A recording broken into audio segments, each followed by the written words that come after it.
PC. George വിഷയത്തിൽ പ്രതികരിക്കാനുണ്ട്.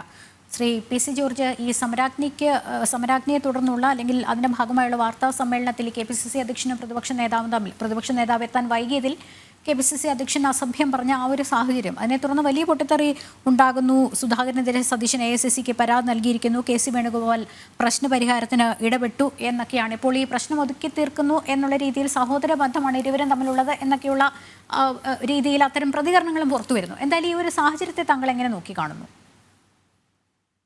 യഥാർത്ഥത്തിൽ ദുഃഖമുണ്ട്. ഒരു രാഷ്ട്രീയ കക്ഷി ഇന്ത്യയിൽ എങ്ങനെ അസ്തമിക്കുന്നു. അതിന് ഉദാഹരണമായി കോൺഗ്രസ്. ഇന്ത്യ മുഴുവൻ പടർന്ന് പന്തലിച്ച് കിടന്ന കോൺഗ്രസ് എന്നത് മഹത്തായ രാഷ്ട്രീയ പ്രസ്ഥാനം ഈ പരുവായല്ലോ എന്ന് ഓർക്കുന്നതിന് ദുഃഖമുണ്ട്. ഇപ്പൊ തന്നെ എം പിമാരവിടെ കൈവിരലിലെണ്ണാവുന്ന എം പിമാരുടെ എണ്ണമായി മാറി. ഇനിയിപ്പോ ഈ തെരഞ്ഞെടുപ്പ് വരുമ്പോ 400 സീറ്റിലേക്ക് ഒരു BJP എന്നാണ് മനസ്സിലാകുന്നത്. അങ്ങനെ എത്ര കാണും? പ്രാദേശിക പാർട്ടി പോയിട്ട് ഒരു 20 MP മാരെങ്കിലും കോൺഗ്രസ് കിട്ടിയത് ഭാഗ്യം. ഇപ്പം കേരളത്തിൽ നിന്ന് 19 ഉണ്ട് ഓർക്കണം. അതാണ് ആ 19 ഇപ്പൊ ഈ കുഴപ്പം. 2 മുസ്ലിം ബാക്കി മുഴുവൻ കോൺഗ്രസ്സാണ്. ഒന്ന് ആലോചിച്ച് എന്ത് ഗതികേടാന്ന്. ആ കോൺഗ്രസ് ആണ് തകരുന്നത്. ഇത് പ്രധാന കാരണം കോൺഗ്രസ് പ്രവർത്തകരെല്ലാം ഇപ്പോഴും മനപ്രയാസത്തിലും വേദനയില്ല. ഈ നേതാക്കന്മാരെ തമ്മിൽ കുട്ടേടി ഇത് കണ്ട് സഹിക്കാൻ വയ്യാതെ മിണ്ടാതെ നടക്കുന്ന എത്ര കോൺഗ്രസ് ആണെന്ന് അറിയാം. എത്ര കോൺഗ്രസിന് DCC പ്രസിഡന്റ് ആയിരുന്നു, DCC സെക്രട്ടറി ആയിരുന്നു ഒരു വലിയ മാന്യൻ അധ്യാപകനാണ്. ഇങ്ങനെ കരഞ്ഞോണ്ട് എന്നോട് പറഞ്ഞു, പൊന്നി പറഞ്ഞ എങ്ങനെ കോൺഗ്രസിനോട് വർക്ക് ചെയ്യും, മറ്റു ചില ഞാൻ നിർത്തി ഒരു രാഷ്ട്രീയം എനിക്കൊന്ന് കരഞ്ഞോണ്ട് അങ്ങനെ പറഞ്ഞു. ഇവിടെ കോൺഗ്രസിന്റെ ഗതിയെ ഇത് എവിടെ പോയി നിൽക്കും? ഇത് നല്ല ചെറുപ്പക്കാരും നല്ല മാന്യന്മാരും ഉള്ള ഒരു പാർട്ടിയാണ് കോൺഗ്രസ്. ആ കോൺഗ്രസ് ഈ പരുവാകാൻ പാടില്ലെന്നാണ് എന്റെ എളിയ അഭിപ്രായം. ശ്രീ പി.സി. ജോർജ്, ദേശീയ നേതൃത്വത്തിന്റെ ഒരു ബലഹീനത നമുക്കറിയാം, രാഹുലിന്റെ ഉൾപ്പെടെ. അക്കാരണം കൊണ്ടൊക്കെ ഒരുപക്ഷെ ദേശീയ തലത്തിൽ തന്നെ മാത്രമല്ല വളരെ അത്രയും കരുത്താർന്ന ഒരു ഭരണപക്ഷമാണ്, അല്ലെങ്കിൽ കേന്ദ്ര സർക്കാർ ഭരിക്കുന്നതുകൊണ്ട് തന്നെ ഇവരുടെ മുൻകാല UPA സർക്കാരിന്റെ കാലത്തെ അഴിമതിയൊന്നും ജനങ്ങൾ മറക്കാനിടയില്ല. ദേശീയ തലത്തിൽ കോൺഗ്രസ് അപ്പാടെ തകർന്നൊരു സാഹചര്യം അങ്ങനെയാണ്.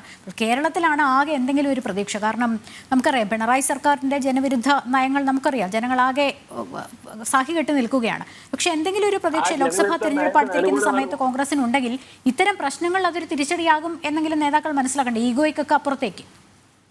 അതാണ് സങ്കടം. ഞാൻ പറഞ്ഞല്ലോ, ഇവിടെ ഒരു യഥാർത്ഥ പ്രതിപക്ഷമായി മാറാൻ ഈ കോൺഗ്രസ് എന്നോട് കഴിയുന്നില്ല. അത് VD സതീശൻ ഉത്തരവാദിത്വം ഏറ്റെടുക്കേണ്ടതാണ് എന്റെ അഭിപ്രായം. അതായത് ആ കാര്യത്തിൽ പ്രതിപക്ഷ KPC പ്രസിഡന്റ് അയച്ചുകൂടെ വേണം. സതീശൻ എന്റെ സുഹൃത്താണ്. എന്തുകൊണ്ട് സതീശൻ? അതായത് ഒരെണ്ണം പറയാം, ഇവിടുത്തെ ഹൈന്ദവ സമൂഹത്തെ മുഴുവൻ അപമാനിക്കുന്ന രീതിയിൽ മിത്ത് പ്രയോഗം നടത്തി സ്പീക്കർ. മലയാളല്ലേ മര്യാദകൾ, ശുദ്ധ മര്യാദകൾ സ്പീക്കർ. എന്റെ ഏറ്റവും വേണ്ടപ്പെട്ട ഒറ്റ എനിക്കാണ് സ്പീക്കർ സംശയം. പക്ഷെ അയാളത് പറയാൻ പാടില്ല. ഞാൻ നേരിട്ട് പറയുകയും ചെയ്തിട്ടുണ്ട്, പരസ്യമായിട്ട് പറയുന്നുണ്ട്. നിയമസഭയിൽ ചേരാൻ പോവുക. ഞാൻ ഓർത്ത് വെള്ളിയാഴ്ച ഗവർണർ നയപ്രഖ്യാപനം പോലും നടക്കാൻ പ്രശ്നമാവും, അല്ലെങ്കിൽ തിങ്കളാഴ്ച എന്തെങ്കിലും ചർച്ചയ്ക്ക് മുമ്പ് ഇതാവും ഒരു അടിയന്തര പ്രമേയമെങ്കിലും വരുമെന്ന്. അത് കോൺഗ്രസ് പാർലമെന്ററി പാർട്ടിക്ക് വെച്ചാൽ അത് മിണ്ടാൻ പാടില്ല എന്ന് തീരുമാനിച്ചു. മതിയോ?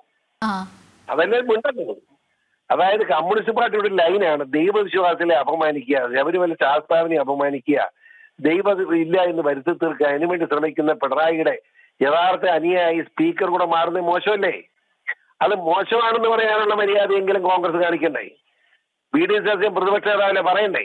പറഞ്ഞില്ല. അതായത് ഇവിടെ ഇപ്പോ ഉദാഹരണം, പിണറായിയും മകളും കൂടെ കട്ടുകൂട്ടിരിക്കുന്ന കോടുകളെ പറ്റി ആരെങ്കിലും സംസാരിക്കുന്നുണ്ടോ? എന്താ ഒരടിയന്തര പ്രമേയം സത്യം കുത്തിയിരിക്കണ്ടേ?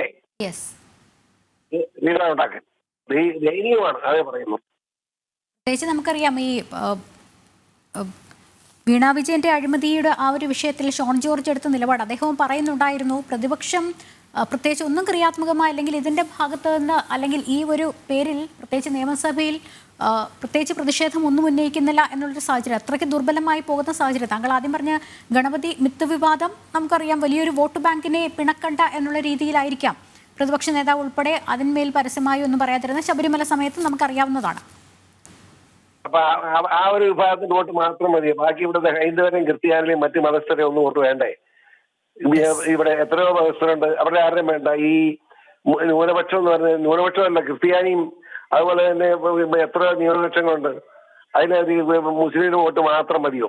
അങ്ങനെ മുസ്ലിമിന്റെ വോട്ട് എന്ന് പറഞ്ഞാലും പറ്റില്ലല്ലോ.